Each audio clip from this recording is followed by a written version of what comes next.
Eu queria também passar aqui um comentário que eu achei muito interessante da Silvia Maia. Ela fala: saudade do meu ex, saudade do tempo em que o Brasil era alguma coisa. A gente está debatendo, né, justamente como o Brasil vai se posicionar entre duas potências. É um debate importante, obviamente, mas é triste também quando a gente percebe que até poucos anos o Brasil se colocava de maneira soberana. O Brasil tinha tamanho para encarar as potências e falar: olha, eu sou um ator global.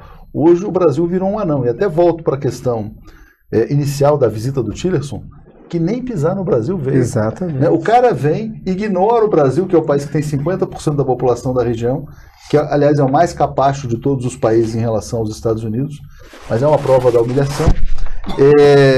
E eu queria te pedir para comentar por que o Brasil hoje já não consegue mais colocar num projeto soberano em relação às duas potências, até para não ser dependente de nenhuma delas.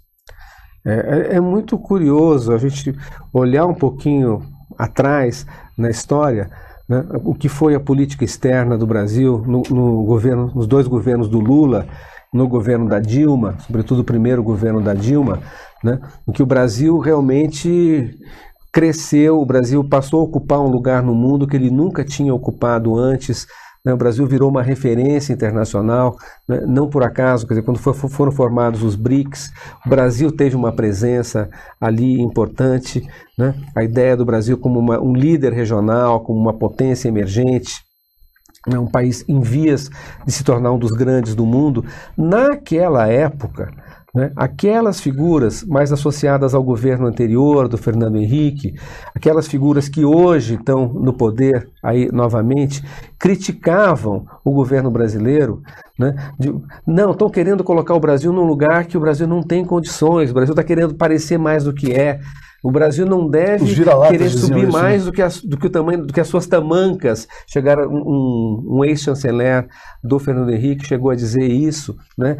E agora eles estão tendo o Brasil que eles queriam, um Brasil pequenininho, né? Você falou bem, Léo, esse Tillerson, ele está vindo fazer uma gira pela América Latina, desprezando completamente o Brasil. Isso não é por acaso. Né? Tem alguns analistas que dizem que, olha, não, os Estados Unidos não têm certeza ainda de como que vai ficar o quadro político no Brasil depois do impeachment, essa coisa toda.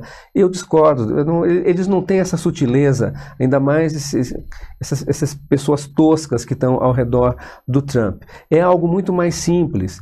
Eles querem mostrar para o Brasil que o Brasil tem que ficar no seu lugar pequeno, que esquece essa história de liderança regional, de referência, né?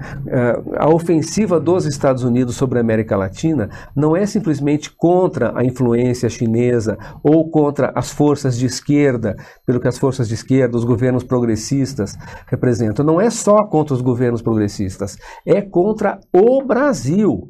Contra o Brasil como o único país da América Latina e, sobretudo, da América do Sul que tem condições de se contrapor aos Estados Unidos numa posição de liderança regional, de se juntar, né, de agrupar ao seu lado, né, outros países, né, formando um contraponto, formando, enfim, um espaço autônomo na cena internacional. Então tem que chegar na cabeça do Brasil e bater na cabeça, para deixar pequenininho mesmo, e eles vão fazendo isso de várias maneiras.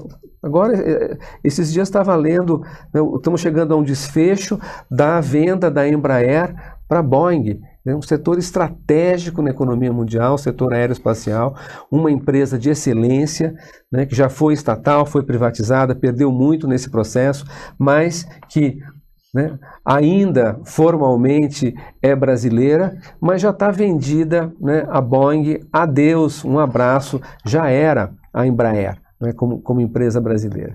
Então, quer dizer, é esse processo mesmo, quer dizer, né, ali destruir a Petrobras, destruir as grandes empresas de engenharia pesada, né, para não ter concorrência mesmo, né, e eles não estão preocupados, isso vai ser um retrocesso na economia brasileira, eles querem que o Brasil se dane, né, eles estão interessados em alinhar a América Latina como colônias econômicas dos Estados Unidos, para que isso sirva a um projeto global de poder para enfrentar aqueles que eles realmente respeitam, que são sobretudo os chineses, né? Quer dizer, então, para isso acontecer, né, precisa rebaixar mesmo a posição do Brasil e, infelizmente, nós temos agora um governo que é cúmplice dos Estados Unidos nesse projeto. Temos um governo antinacional, um governo que, diante desse embate, desse desafio, em vez de ficar do nosso lado, fica do lado do nosso adversário. É um governo de traição nacional que nós temos em Brasília. Isso as pessoas precisam ter claro, a gravidade do que está acontecendo. Não é só a destruição dos direitos trabalhistas, né? Não é só as violações, os abusos que são cometidos diariamente contra a legalidade, contra a democracia, né? É mais do que isso, né? É algo que nem os militares fizeram, né? Que é a destruição do Brasil como um país soberano, como um país independente, né? E isso é o que nós estamos vivendo nesse momento. É uma gravidade assim tremenda. O que está em jogo, né, é mais do que a democracia, é mais do que o direito dos trabalhadores. O que está em jogo é o nosso país enquanto país soberano.